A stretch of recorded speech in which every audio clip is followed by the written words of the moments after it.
ভাইরা আমার, আজকে শুনবো সেই বিষয়ে আলোচনা যে আল্লাহর ওলি কিভাবে হওয়া যায়, কি কাজ করলে আল্লাহর ওলির মর্যাদা পাওয়া যায়।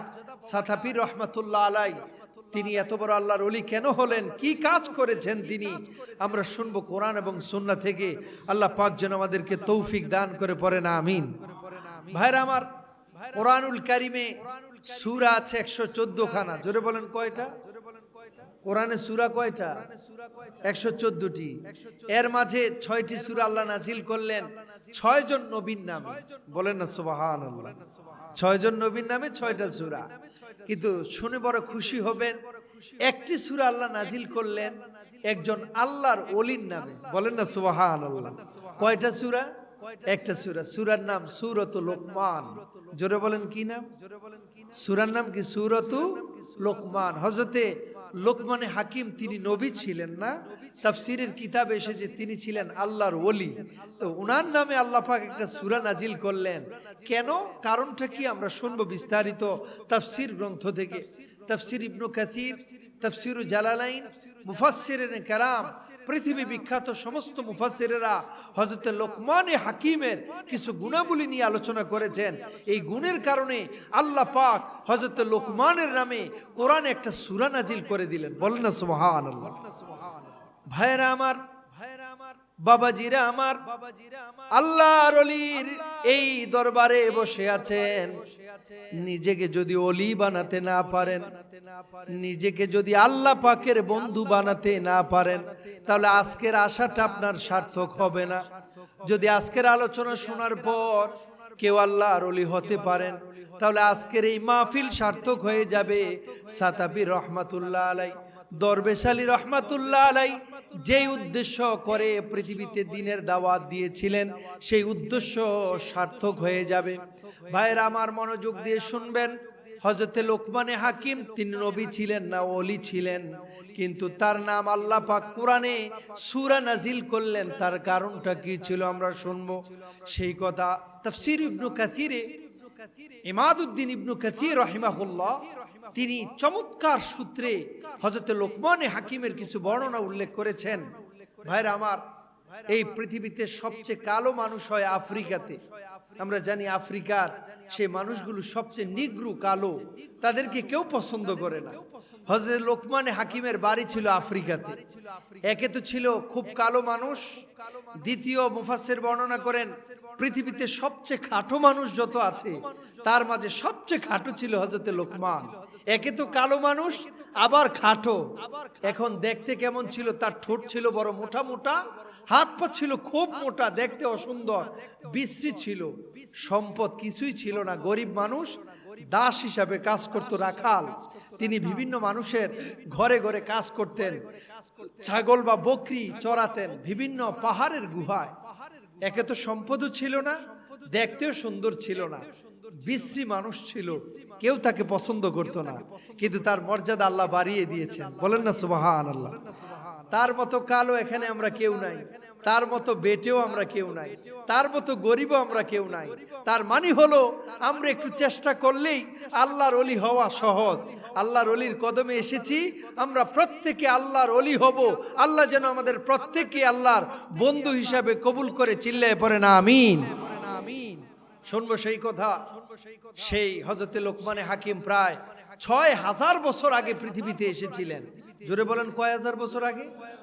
হযরতে আদম নবী এই পৃথিবীতে এসেছিলেন মাত্র ১০,৫০০ বছর আগে। হযরতে লোকমান এসেছেন ৬,০০০ বছর আগে।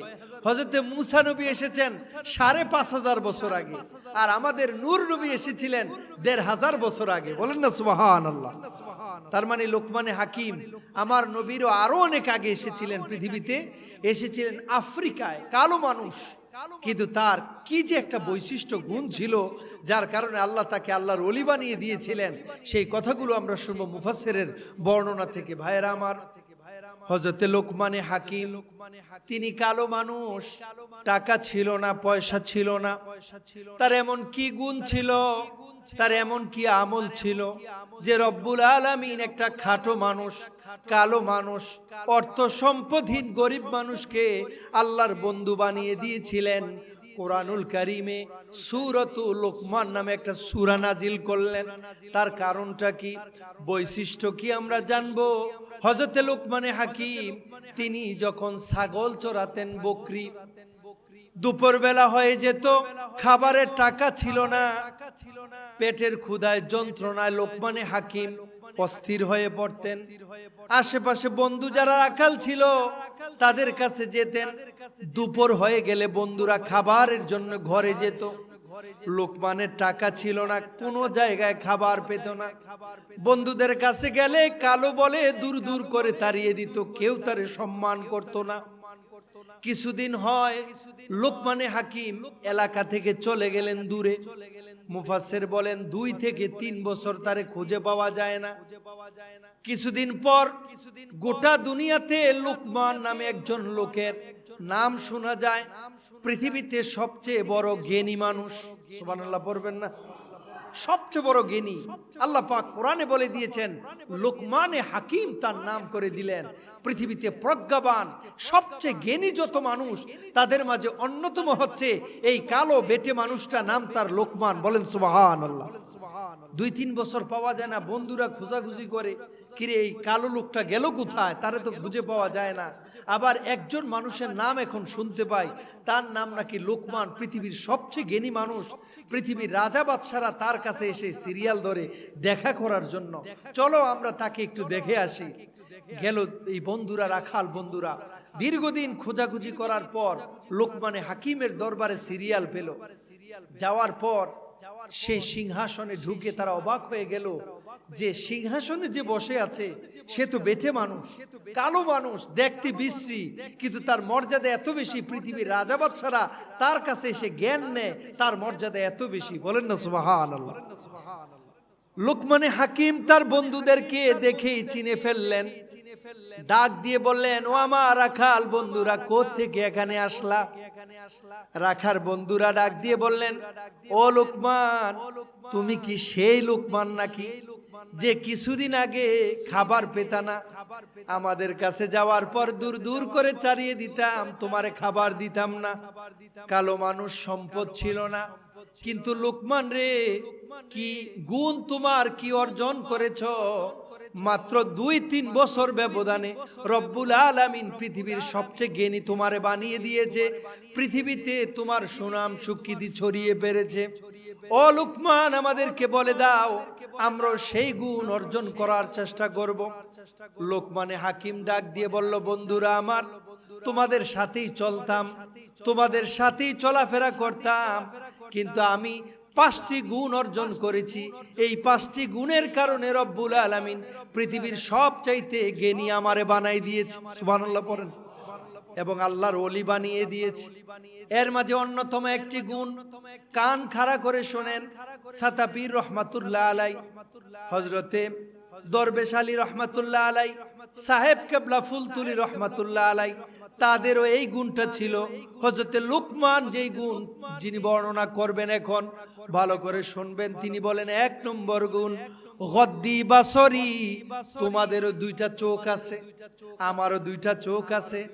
তোমরা যখন এই 2টা চোখ দিয়ে বেগানা নারী দেখতা, তোমরা তোমাদের এই 2টা চোখ দিয়ে নর্তকীর নাচ দেখতা, তোমরা এই 2টা চোখ দিয়ে খারাপ কিছু দেখতা রে।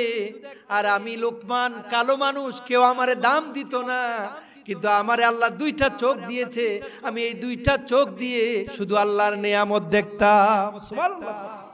কোনোদিন গুনার কাজ আমি করি না, এই 2টা চোখ দিয়ে আমি আল্লাহ পাকের সৃষ্টি রহস্য দেখতাম আর শুধু আল্লাহ পাকের প্রশংসা করতাম।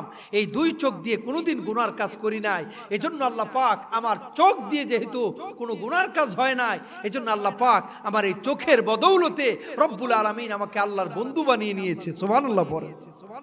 1 নম্বর গুণ ছিল গদ্দি বাসরি, তার চোখ দিয়ে তিনি কোনো গুনার কাজ করেন নাই। জোরে বলেন, এই চোখ দিয়ে গুনার কাজ এখন হয় কি হয় না? হয় না মনে হয়? সবচেয়ে বেশি গুনাহ হয় চোখ দিয়ে।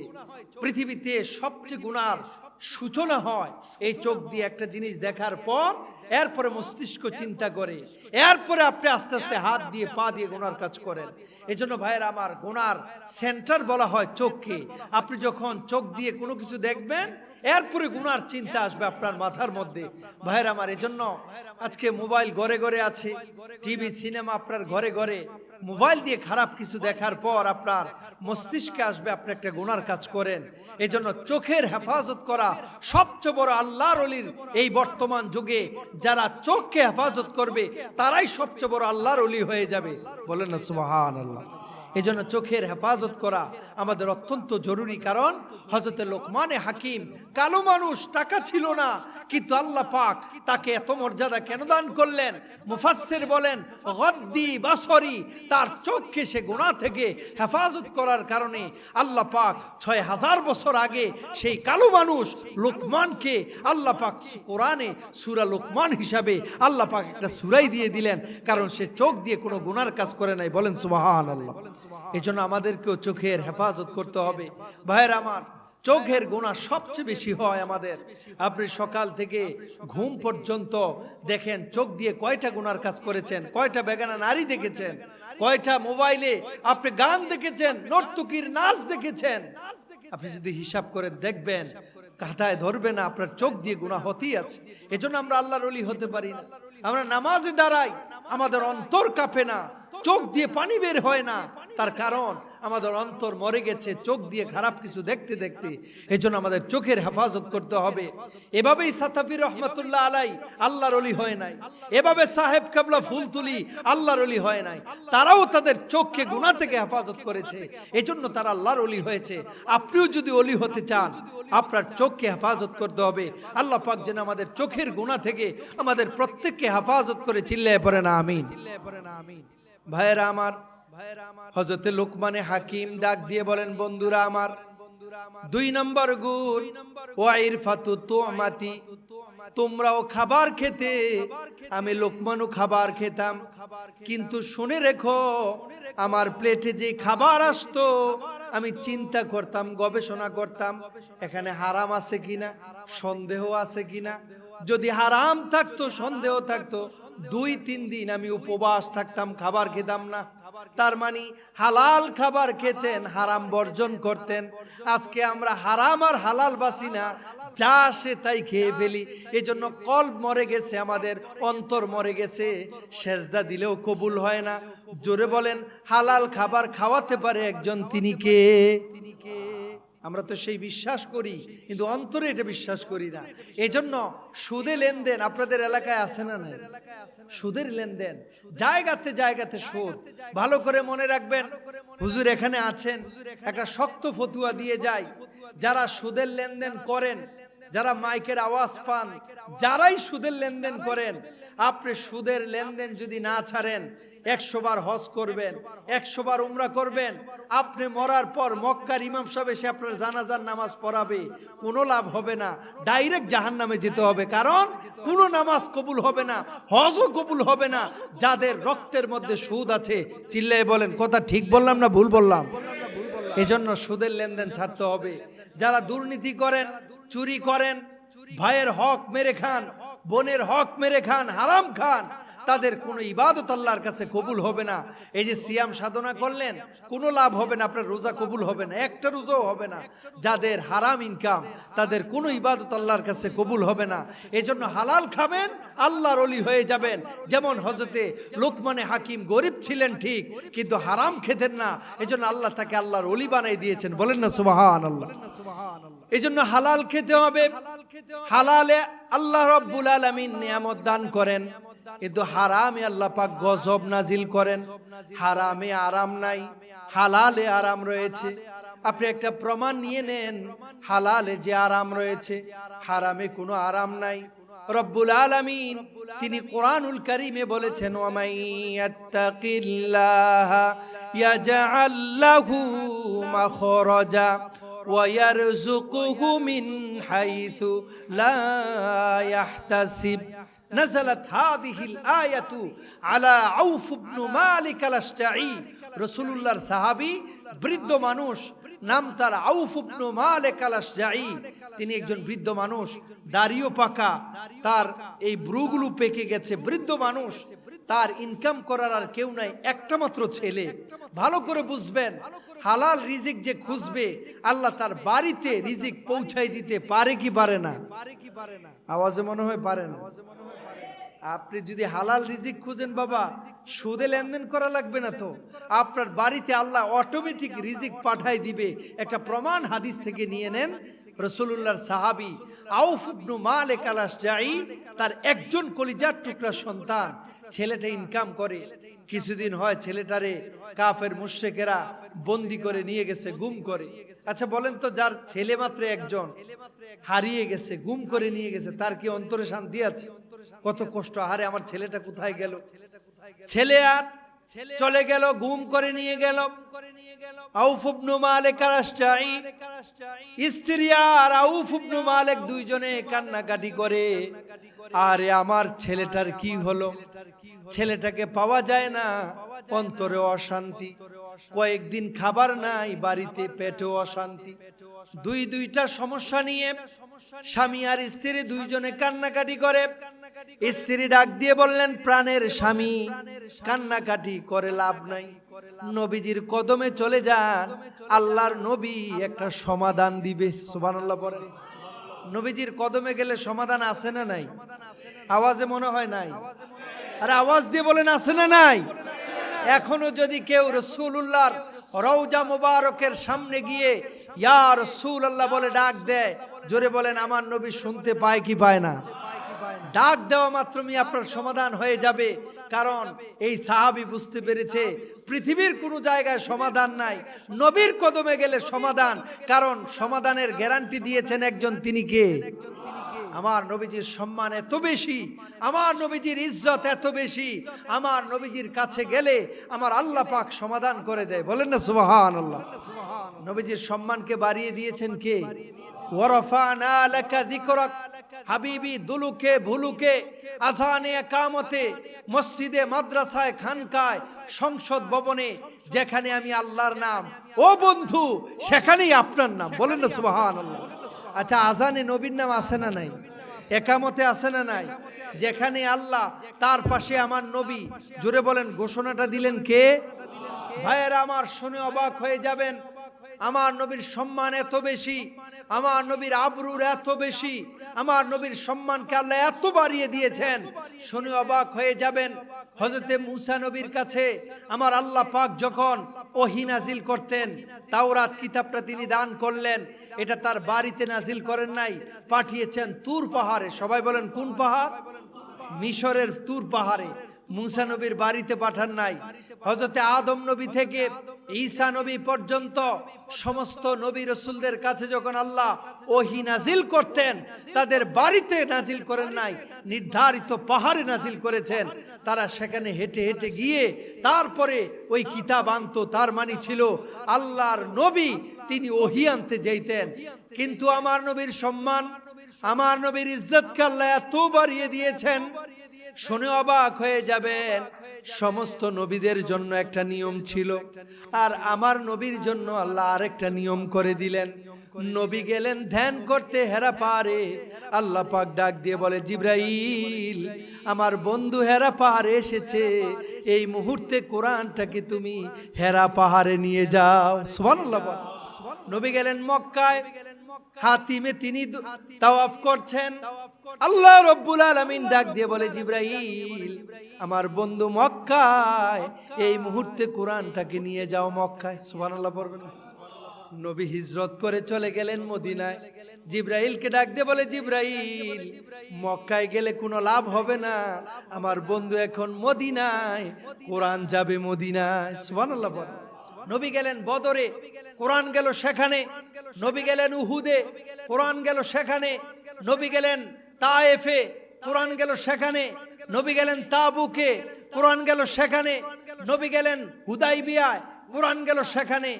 নবী গেলেন মেরাজ করতে বাইতুল মুকাদ্দাস, কোরআন গেল সেখানে। নবী গেলেন প্রথম আকাশ, কোরআন গেল সেখানে। নবী গেলেন দ্বিতীয় আকাশ, কোরআন গেল সেখানে।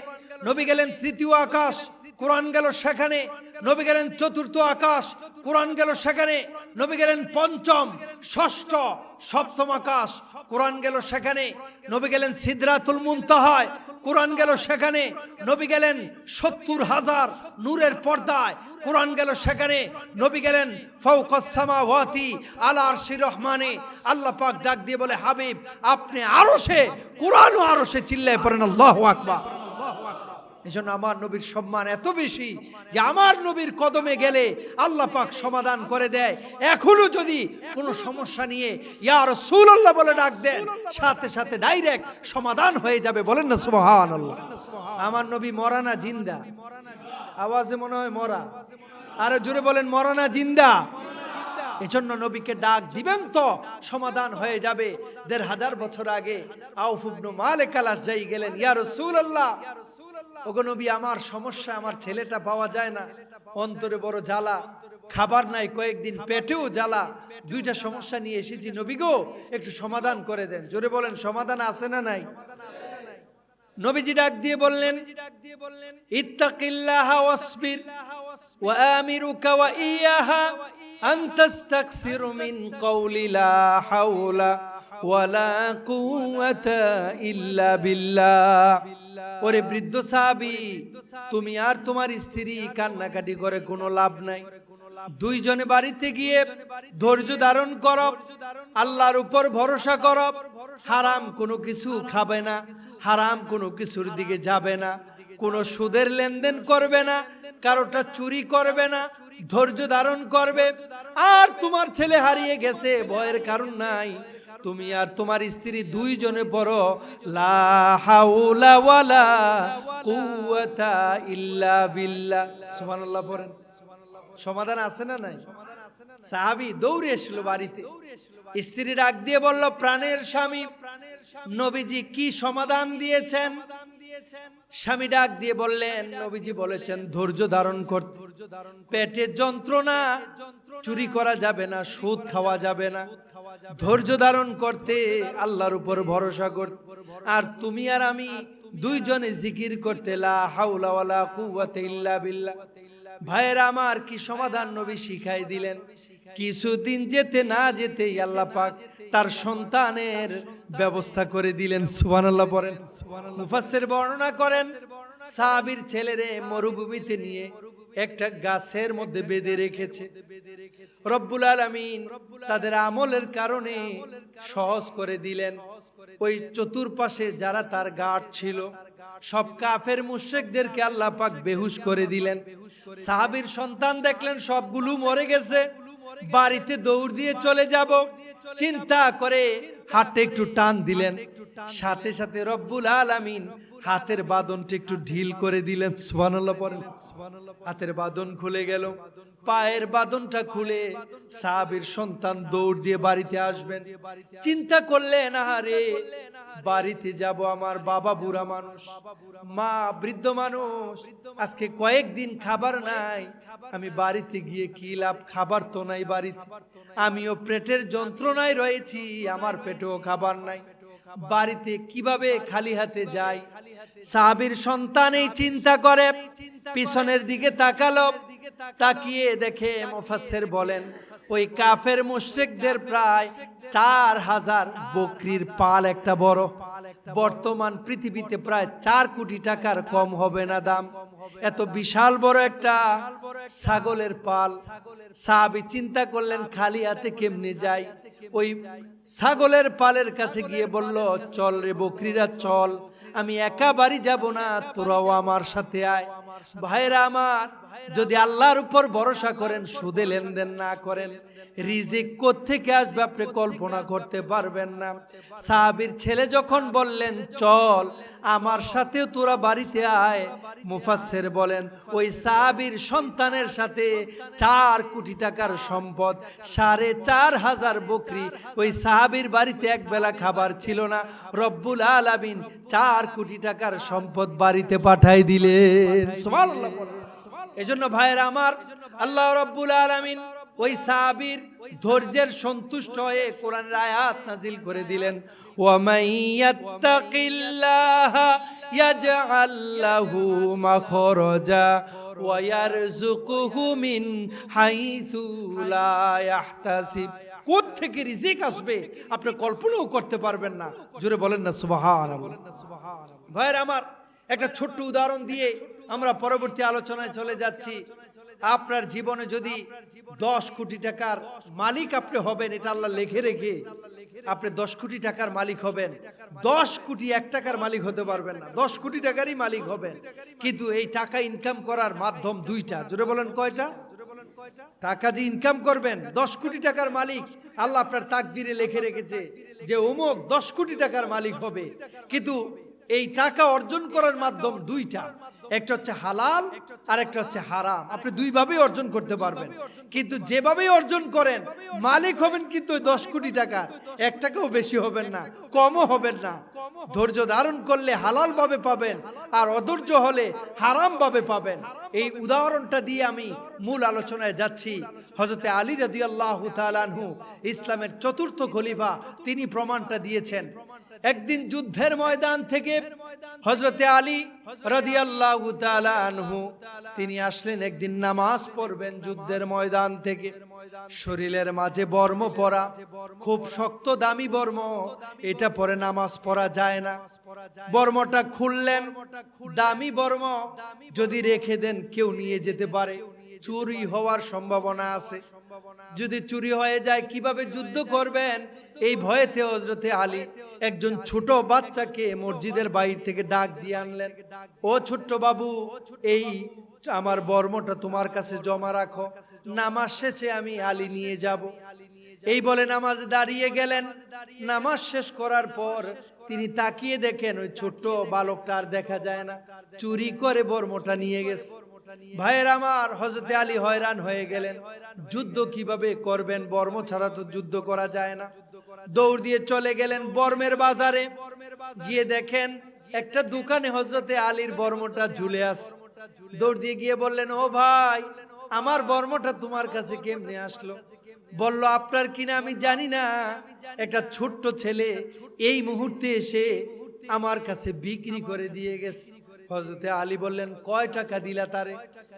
ডাক দিয়ে বলল, হযরতে আলী রে, মাত্র 2 দিরহাম টাকা দিয়েছি, ছেলেটা 2 দিরহাম নিয়ে চলে গেছে। হযরতে আলী ডাক দিয়ে বললেন, গোটা পৃথিবীর মানুষকে এই মেসেজটা তুমি জানাই দিবা, রব্বুল আলামিন মানুষের জন্য যেই রিজিক নির্বাচন করেছেন, যদি ধৈর্য ধারণ করে হালাল ভাবে পাবে, আর অধৈর্য হয়ে গেলে ওই রিজিকটাই সে হারাম ভাবে পাবে। কিভাবে ভাইয়েরা আমার? আলী রাদিয়াল্লাহু তাআলা আনহু বর্ণনা করলেন, এই ছেলেটারে যখন আমি মসজিদের মধ্যে বর্মটা দিলাম, মনে মনে নিয়ত করলাম কষ্ট করে ছেলেটা এটা পাহারা দিবে, নামাজ শেষে আমি তারে 2 দিরহাম দিব। হযরতে আলী বললেন, ভাই, এই ছেলেটার জন্য আল্লাহর পক্ষ থেকে 2 দিরহাম রিজিক নির্ধারণ ছিল। ছেলেটা যদি ধৈর্য ধারণ করত তাহলে হালাল ভাবে 2 দিরহাম পেত, কিন্তু ছেলেটা অধৈর্য হয়ে 2 দিরহামের মালিকই হলো, কিন্তু এটা চুরি করে হারাম ভাবে। এজন্য তিনি বললেন, যার রিজিকে যত টাকা, যত রিজিক আল্লাহ রেখেছেন ওটার মালিকই সে হবে। ধৈর্য ধারণ করলে হালাল ভাবে, অধৈর্য হলে হারাম ভাবে। ও ভাইরা, জোরে বলেন, আমরা হালাল চাই না হারাম? জোরে বলেন, হালাল না হারাম? আল্লাহ যেন হালাল ভাবে আমাদের সম্পদ অর্জন করার তৌফিক দান করে পড়েন, আমিন। ভাইরা আমার, এজন্য হযরতে লোকমানে হাকিম তিনি বলেছেন যে আমি কোনোদিন হারাম কিছু খাই নাই, এজন্য রব্বুল আলামিন আমাকে আল্লাহর ওলি বানাই দিয়েছে। বলেন না সুবহানাল্লাহ। এজন্য 2 নাম্বার গুণ, যারা আল্লাহর ওলি হতে চান তারা কোনোদিন হারাম খাবেন না, হারাম কিছু ভক্ষণ করবেন না, হারাম ইনকাম করবেন না, তাহলে আপনি আল্লাহর ওলি হয়ে যাবেন। মরণের আগে আপনাকে আল্লাহর বন্ধু হিসেবে আল্লাহ লিখে দিবে। সুবহানাল্লাহ পড়েন। 1 নাম্বার গুণ, চোখ দিয়ে গুনার কাজ করা যাবে না। 2 নাম্বার, হারাম কিছু খাওয়া যাবে না। এবার হযরতে লোকমানে হাকিম তার বন্ধুদেরকে বলেন, বন্ধুরা, তোমরা শুনতে চেয়েছো আমাকে আল্লাহ এত ইজ্জত কেন দান করলেন? এবার 3 নাম্বার গুণ আমার শোনো। ও হিফজি লিসানি, তোমাদের একটা জিহ্বা আছে, তোমরাও কথা বলো, আমিও কথা বলি, কিন্তু আমি যখন কথা বলি বন্ধুরা, কোনোদিন একটা মিথ্যা কথা বলি নাই, কোনোদিন গীবত করি নাই, কোনোদিন চুগলখুরি করি নাই। কিন্তু তোমাদের জিহ্বা দিয়ে তোমরা সারা দিন শুধু মিথ্যা কথাই বলো, গীবত করো, পরনিন্দা করো। এজন্য তোমরা আল্লাহর ওলি হতে পারো না। আর আমি যখন আমার মুখ দিয়ে শুধু জিকির করি আল্লাহ, তখন রব্বুল আলামিন, আমি কালো মানুষ, টাকা নাই, কিন্তু আমারে আল্লাহ পাক আল্লাহর ওলি বানাই দিয়েছে। সুবহানাল্লাহ বলেন। এজন্য ভাইয়েরা আমার, যারা মিথ্যা কথা বলেন, গীবত করেন, চুগলখুরি করেন, পরের পরচর্চা করেন, বাহিরে গিয়ে মানুষের দোষ ত্রুটি বলেন, এরা কোনোদিন আল্লাহর ওলি হতে পারবেন না। যারা এগুলো থেকে বেঁচে যাবেন তারাই আল্লাহর ওলি হয়ে যাবেন। এজন্য যারা যারা আল্লাহর ওলি হতে চান তারা আজ থেকে নিয়ত করুন, কোনোদিন এই ঠোঁট দিয়ে, জিহ্বা দিয়ে মিথ্যা কথা বলবো না। পড়ে না আমিন? আরো জোরে পড়ে না আমিন? কোনোদিন গীবত করব না। পড়ে না আমিন? ভাইরা আমার, গীবত সবচেয়ে বড় জঘন্য অপরাধ।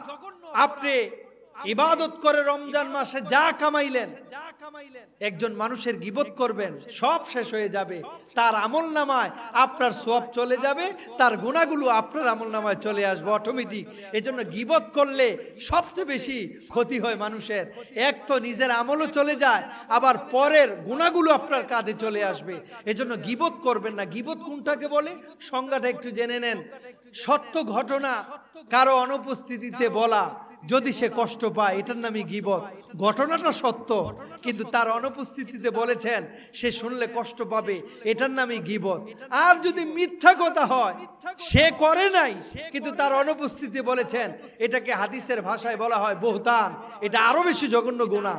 এজন্য গীবত করবেন না। সত্য ঘটনা তার অনুপস্থিতিতে বলবেন না। ভাইয়ের আমার, এজন্য গীবত থেকে বেঁচে থাকুন, আল্লাহর ওলি হয়ে যান। আল্লাহ পাক যেন তৌফিক দান করে। জোরে পড়ে না আমিন? 4 নম্বর গুণ, হযরতে আলী রাদিয়াল্লাহু তাআলা নূর ঘটনা আপনাদেরকে শোনালাম রিজিকের ব্যাপারে। হযরতে লোকমানে হাকিম ডাক দিয়ে বললেন, ও বন্ধুরা শোনো শোনো, আমি এমনিতেই আল্লাহ পাকের মাহবুব হয়ে যাই নাই। আমি একজন কালো মানুষ, টাকা নাই, পয়সা নাই, কিন্তু আমাকে আল্লাহ পাক এত জ্ঞান দান করলেন, এত বড় সম্মান কেন দিলেন? 4 নম্বর গুণ আমার ছিল, ও হিফজি জারি, আমি আমার প্রতিবেশী যারা, তাদের হক আমি আদায় করেছি, তাদের খোঁজ খবর নিয়েছি। তোমরা তোমাদের প্রতিবেশীর খবর নেও না, কিন্তু আমি আমার প্রতিবেশীর খোঁজ খবর নিয়েছি। যারা প্রতিবেশীর খোঁজ খবর নেয়, রব্বুল আলামিন তাদেরকে আল্লাহর ওলি বানায় দেয়। সুবহানাল্লাহ বলেন। ভাইরা আমার, যত আল্লাহর ওলিদের নাম আপনারা শুনেন, তাদের অন্যতম একটা গুণ, তারা প্রতিবেশীর হকের প্রতি লক্ষ্য রাখে এবং তারা মানুষের সাহায্যে এগিয়ে যায়। সাতাপীর রহমাতুল্লাহ আলাই যে পরিষদ রয়েছে, এই পরিষদের পক্ষ থেকে প্রতি বছর আমি দেখি আমার শ্রদ্ধেয় বড় ভাই, আপনাদের দায়িত্বশীল সাতাপীর রহমাতুল্লাহ আলাই সুযোগ্য নাতি, তিনি বিভিন্ন ওকেশনে মানুষকে দান করে। কি বলেন, করে কি করে না? কি করে না? বিভিন্ন সময় দান করে। আজকে সাহেব কেবলা ফুলতুলি রহমতুল্লাহ আলাইহির সুযোগ্য সন্তানেরা, তারা সারা বিশ্বব্যাপী দান করে।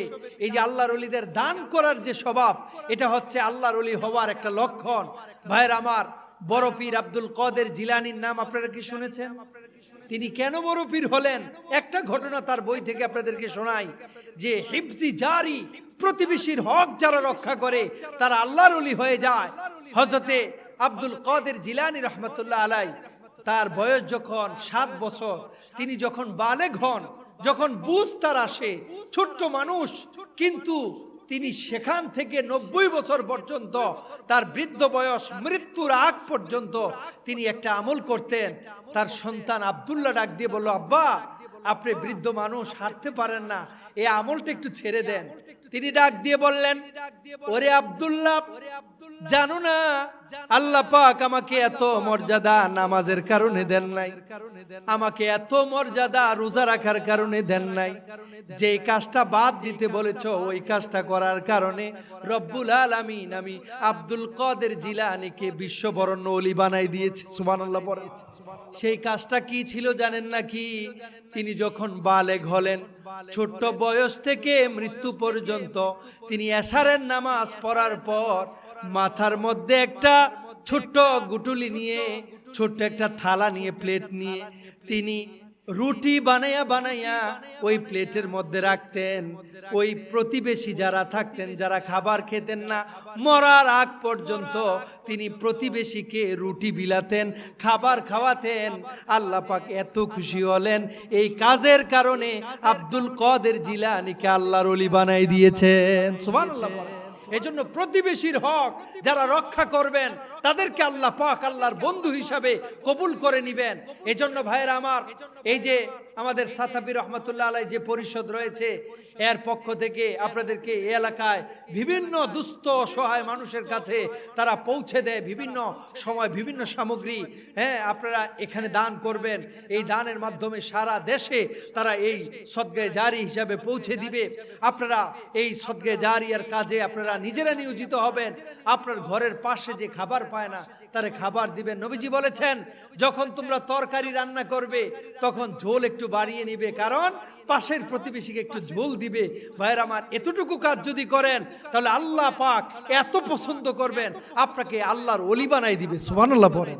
সুবহানাল্লাহ। ভাইয়ের আমার, এজন্য হযরত লোকমান হাকিম বলেন, হিফজি জারি, আমি আমার প্রতিবেশীর হককে রক্ষা করেছি যথাযথভাবে। এজন্য আল্লাহ পাক আমাকে এত মর্যাদা দান করেছে।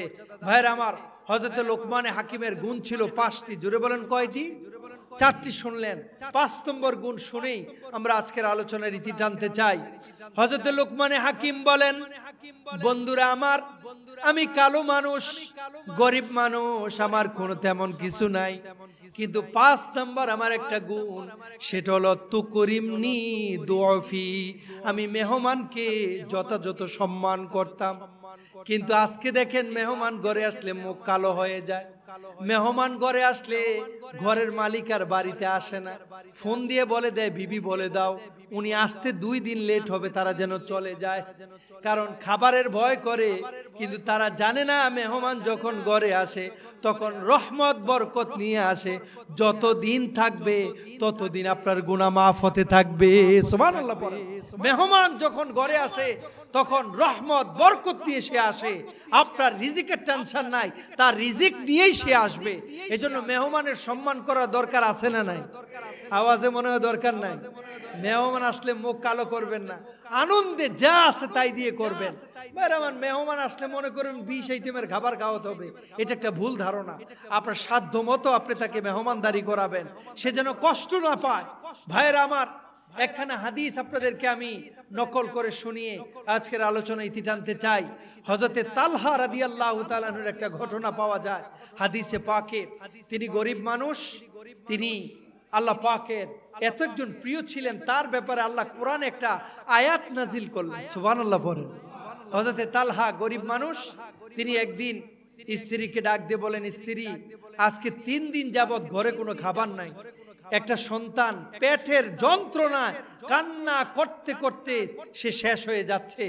পাশের বাড়ির মানুষেরা কান্না সহ্য না করতে পেরে আধা পেয়ালা দুধ এনে দিল যে বাচ্চাটার একটু খাওয়ায়ও, তাও সে ঠান্ডা থাকবে, তাদের পেটে কোনো খাবার নাই।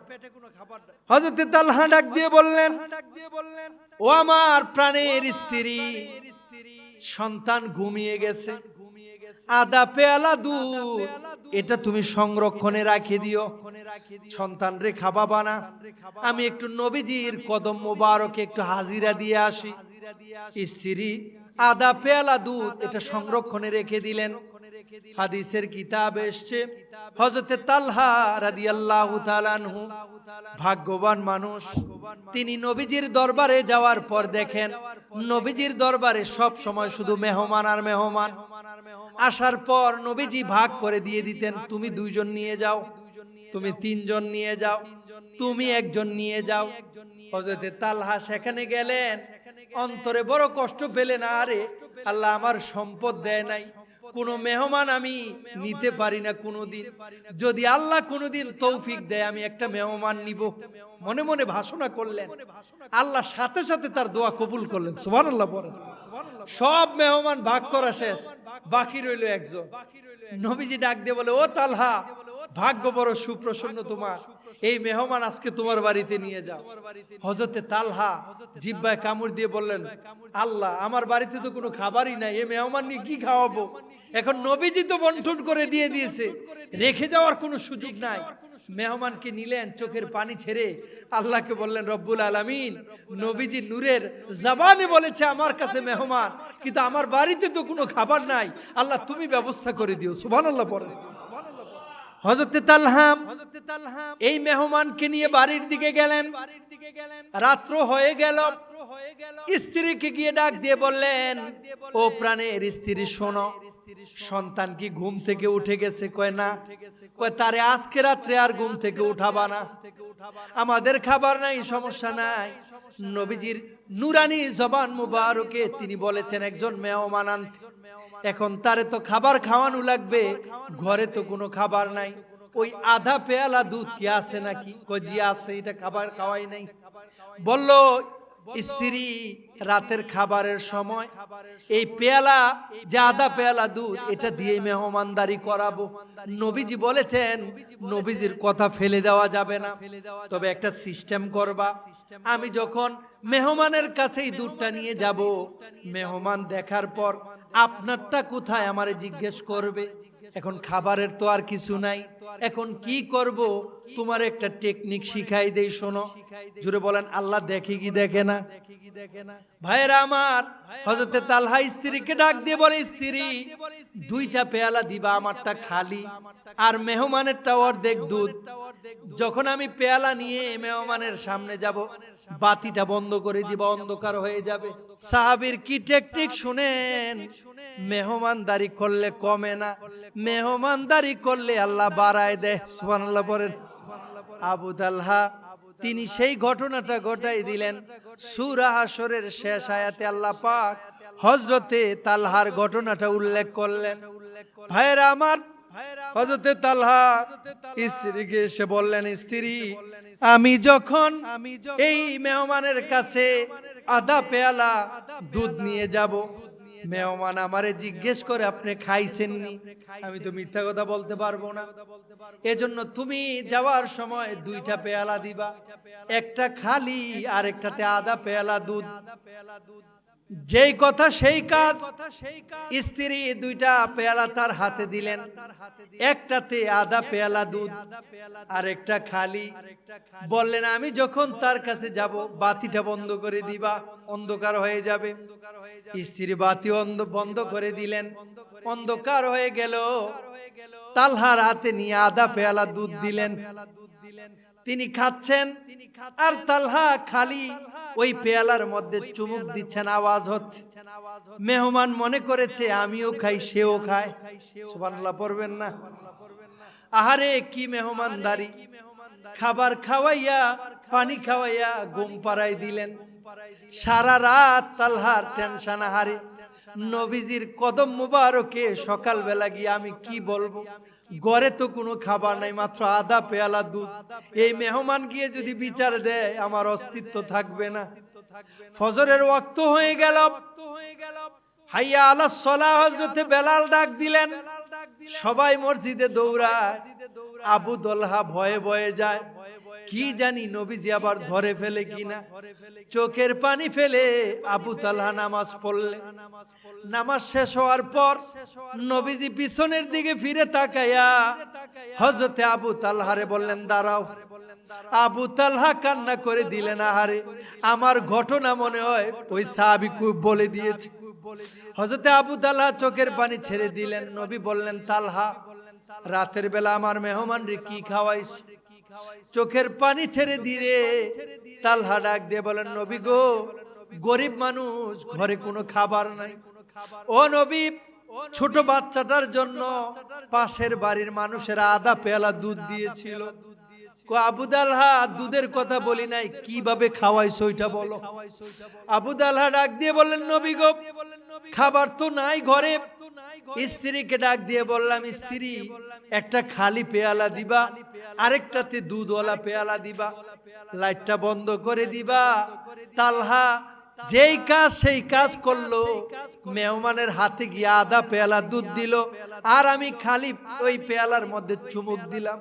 নবী ডাক দিয়ে বলেন, তালহা রে, কি মেহমানদারি করলা, আমার আল্লাহ আরশে আজিম থেকে খুশি হয়ে এই মুহূর্তে তোমার শানে আল্লাহ সূরা আসরের শেষ আয়াত নাজিল করে জানিয়ে দিলেন, তোমার মেহমানদারিতে আল্লাহর আরশ খুশি হয়ে গেছে।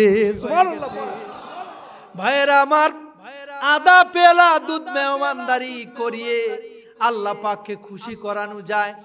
যদি আপনার বাড়িতে মেহমান আসে বাবা, যা আছে আনন্দ চিত্তে হাসি মুখে যদি খাবার খাওয়াতে পারেন, ওই মেহমান যদি খুশি হয়ে যায়, আমার রব্বুল আলামিন ওই আসমান থেকে রহমতের দরজাগুলো আপনার জন্য খুলে দিবে। সুবহানাল্লাহ। মেহমানদারি করালে সওয়াব আছে না নাই? হযরতে আবু তালহা সেই বরকত পেয়ে গেলেন, আল্লাহ খুশি হয়ে গেলেন। ও ভাইয়েরা আমার, মেহমানদারি করবেন, কৃপণতা করবেন না। ঈদের সময় আসলে নিজের ভাই বোনদেরকে দাওয়াত করবেন, নিজের আত্মীয় স্বজনদেরকে দাওয়াত করিয়ে খাওয়াই দিবেন, তাদেরকে গিফট করবেন যতটুকু সামর্থ্য আছে। অনেকে মনে করে, আরে আমি হাজার হাজার টাকার বাজার দিতে পারবো না, এই জন্য দিবই না। না না, আপনি অল্প হলেও তার কাছে পৌঁছাই দিবেন। আপনার বোনের কাছে যদি আপনি যান, আপনার ওই বোনের বাড়িতে ঈদের আগে যদি কিছু গিফট নিয়ে যান, বোন আকাশের মতো খুশি হয়ে যাবে। যে দোয়াটা করবে, ওই দোয়াতে রহমতের দরজা আল্লাহ আপনার জন্য খুলে দিবে। এই জন্য ভাইয়েরা আমার, মেহমানদারি করা লাগবে। তুকরিমনি দুফি, লুকমানে হাকিম বলেন, আমি মানুষকে বেশি বেশি মেহমানদারি করাতাম, এজন্য রব্বুল আলামিন আমাকে এত মর্যাদা দান করেছে। জোরে বলেন, ওলি হওয়ার জন্য কি টাকা লাগে? জোরে বলেন, টাকা লাগে? ক্ষমতা লাগে? কিচ্ছু লাগে না। 5টা গুণ যদি অর্জন করতে পারেন, আপনাকে আজকে আল্লাহ পাক ওলি বানাই নিবেন। 1 নাম্বার, গদ্দি বাসরি, চোখের হেফাজত করবেন, চোখ দিয়ে কোনো গুনাহ যেন না হয়। আল্লাহ পাক যেন আমাদের চোখের গুনাহ থেকে সবাইকে বাঁচায়। জোরে পড়েন আমিন। ভাইরা আমার, 2 নাম্বার, আপনি খাবারে কোনোদিন হারাম খাবেন না। আপনি খাবার যা খাবেন সব হালাল, 1টা টাকা হারাম আপনার এই জবান দিয়ে আপনি ঢুকাবেন না। আল্লাহ পাক যেন হালাল খাবার খাওয়ায়। জোরে পড়েন আমিন। 3 নাম্বার, ও হিফজি লিসানি, আপনার কথা বলার যে ভাষা, যে জিহ্বা, এটাকে হেফাজত করবেন। মিথ্যা কথা বলবেন না, গীবত করবেন না, চুগলখুরি করবেন না, তাহলে আল্লাহ পাক আপনাকে পছন্দ করবেন। 4 নাম্বার, ও হিফজি জারি, প্রতিবেশীর খবর নিবেন। সুযোগ পেলেই প্রতিবেশীকে খাবার খাওয়াবেন। যেই প্রতিবেশী গরিব, তাকে আপনি প্রত্যেক বেলায় কিছু না কিছু খাবার খাওয়াবেন। আল্লাহ যেন তৌফিক দান করে, পড়েন আমিন। 5 নম্বরে, অতুকরিমনি দুফি, আপনি মেহমানদারি করাবেন। আল্লাহ পাক এই মেহমানদারির বদৌলতে আপনাকে কবুল করে নেবেন। এই 5টি কাজ যে করতে পারবেন, আল্লাহ পাক তাকে গ্যারান্টি দিবেন, আল্লাহ তাকে আল্লাহর ওলি বানাই দিবেন। চিল্লায় পড়েন আমিন।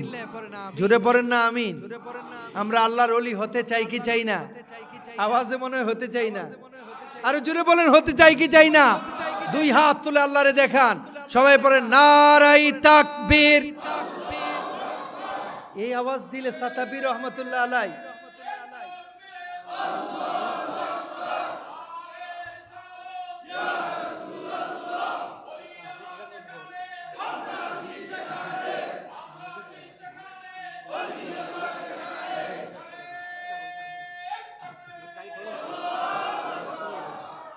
সবাই জোরে বলেন মারহাবা। আরো জোরে বলেন না মারহাবা। ভাইরা আমার, এজন্য আপনাদেরকে বলি, সূরাতুল লোকমান আল্লাহ পাক কোরআনে নাজিল করলেন। এর একটি অন্যতম বৈশিষ্ট্য হচ্ছে আমাদের সকলকে লোকমানে হাকিমের মতো ওলি বানাতে চান। আর ওলি এমনিতে হওয়া যায় না বাবা, ওলি হওয়ার জন্য কিছু গুণাবলী লাগে। সেই গুণগুলো আমরা শুনলাম। জোরে বলেন, আমরা ওলিকে মোহাব্বত করতে চাই কি চাই না? আল্লাহর ওলিকে মোহাব্বত করলে আপনার অন্তরে আল্লাহ পাক ওলি হওয়ার স্বপ্ন জাগিয়ে দিবেন। সাতাবি রহমাতুল্লাহ আলাই তিনি সারাটা জীবন মানুষের জন্য তিনি শ্রম দিয়েছেন, আমাদের ইসলাহ করার জন্য তালিম করেছেন, তরবিয়ত দিয়েছেন, জিকির করিয়েছেন। সাহেব কেবলা ফুলতুলি মানুষের দ্বারে দ্বারে গিয়ে মানুষকে কোরআন শিক্ষা দিয়েছেন। এই কাজগুলো করেছেন। আপনারা এই দরবারগুলোতে যাবেন, হক্কানি রব্বানি আল্লাহর ওলিদের সাথে নিসবত রাখবেন, তাহলে অবশ্যই আল্লাহ পাক আপনাকেও অলি বানাই দিবেন। আপনি বুঝতেও পারবেন না আপনি কখন অলি হয়ে গেছেন। ভাইয়ের আমার, অলি হয়ে যখন কবরে যাবেন, ওই কবরের মাটি আপনার সাথে ভালো ব্যবহার করবে, কবর আপনার সাথে কোনো খারাপ আচরণ করবে না। বলেন না সুবহানাল্লাহ। ভাইয়ের আমার, বন্ধুরা আমার, কবর বড় কঠিন জিনিস। কবরে যে ব্যক্তি আমল ছাড়া যাবে, কবর দুই পাশ থেকে এমন চাপ দিবে, এক পাশের হাড় আরেক পাশে গিয়ে ঢুকে যাবে। চিৎকার চেঁচামেচি করবেন, আপনার কান্না কেউ শুনবে না। কবর বড় ভয়ঙ্কর জিনিস। ভাইরা আমার, একটা সবক আপনাদেরকে দিয়ে যাই। প্রত্যেক দিন ফজরের নামাজ পড়েন আপনারা, আমি জানি। ফজরের নামাজে উঠবেন, 5 মিনিট আগে একটু সময় নিয়ে বের হবেন। ভাইরা আমার, যারা মসজিদে যাবেন, মসজিদের কোনায় বসে লাইটটা অফ করে দিবেন। যারা ঘরে বসবেন, মা বোনেরা ঘরে জায়নামাজটা বিছাইয়া লাইটটা বন্ধ করে দিবেন। 5 মিনিট প্রতিদিন একটা মোরাকাবা করবেন, মৃত্যুর মোরাকাবা প্রতিদিন 5 মিনিট। কিভাবে করবেন আমি বলে দিই বাবা। জায়নামাজে বসে চোখটা বন্ধ করবেন, চিন্তা করবেন, আহারে কালকে যদি আমার মরণ হয়ে যায় আমার কি হবে। আপনি কি ভাবছেন আপনি কালকে মরে যাবেন, আপনার এলাকার মানুষেরা আপনারে সবাই ঘরে রেখে দিবে। আপনি কি মনে করেছেন আপনার আত্মীয় স্বজনেরা আদর করে আপনারে ঘরে রাখবে? আত্মীয় স্বজন তো দূরের কথা, পাড়া প্রতিবেশী দূরের কথা। আপনার স্ত্রীকে যদি জিজ্ঞেস করি, ও অমুকের স্ত্রী, আপনার স্বামীর সাথে 50 বছর দিন কাটালেন, আপনার স্বামী আজকে রাত্রে মারা গেল, শুধু একটা রাত তার একটু পাহারা দিবেননি? স্ত্রী ডাক দিয়ে বলবেন না, এই মরা লাশ আমি তার কাছে থাকতে পারবো না। সন্তানেরা ভয় পাবে, নাতি পুতিরা ভয় পেয়ে আপনার কাছ থেকে চলে যাবে। রাত বাজে 3টা, আপনি মরে গেলেন, মনে করেছেন ডুপ্লেক্স বাড়িতে আপনারে রেখে দিবে। এলাকার মানুষেরা রাত 3টা বাজে এসে যেই খাটের মধ্যে আপনি ঘুমিয়েছিলেন, ওই খাটের চাদরটা মোড়াইয়া 4 জনে 4 পাশে ধরে আপনারে ওই রাত্রেই কিন্তু বাড়ির উঠানে নিয়ে যাবে, ঘরে কিন্তু রাখবে না। সারা রাত চলে যাবে, আপনার পাশে কেউ যাবে না ভয়েতে। সারা রাত পাড়ি দিয়ে চলে গেল।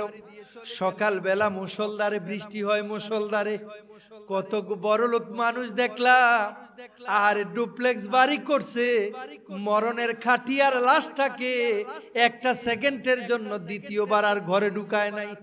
উপরের মধ্যে একটা পলিথিন পেঁচাইয়া বাইরে রেখে দেয়।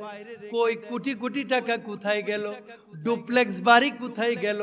মরণের পর কেউ দিয়ে আনন্দ করে একটু বলে না, আরে ডুপ্লেক্স বাড়িটা কোটি টাকা দিয়ে অমুক বানাইছে, তার একটু সময়ের জন্য একটু বারান্দায় রাখ। কেউ বলবে না এই কথা? কি বলবে নাকি? কেউ বলবে না। আপনাকে ঘরের বাহিরে নিয়ে রেখে দিবে। এলাকার মানুষেরা এসে আপনাকে গোসল দিবে, গোসল করানোর পর আপনাকে কাফনের কাপড় পরাবে। ভাইয়েরা আমার, মাথার উপরে একটা বাঁধন দিবে, 2 হাতের মাঝখানে একটা বাঁধন দিবে, পায়ের মধ্যে একটা বাঁধন দিবে। আপনার সব অফ হয়ে যাবে, বন্ধ হয়ে যাবে। আপনি কাফনের কাপড়ের ভিতর থেকে ডাক দিয়ে বলবেন, ও আমার এলাকাবাসীরা রে, ও আমার আত্মীয় স্বজনেরা রে, এত নিষ্ঠুর কেমনে হলাম? আমার এমনে কিভাবে বাইদা রাখলাম? একটু মুখটা খুলে দাও, আমি আমার চোখ দিয়ে আমার স্ত্রী পুত্ররে একটু দেখে যাই। কেউ আপনার কথা শুনবে না, বুক ফেটে যাবে, কান্না করে করে আপনার জীবন শেষ। কেউ আপনার আওয়াজ শুনবে না।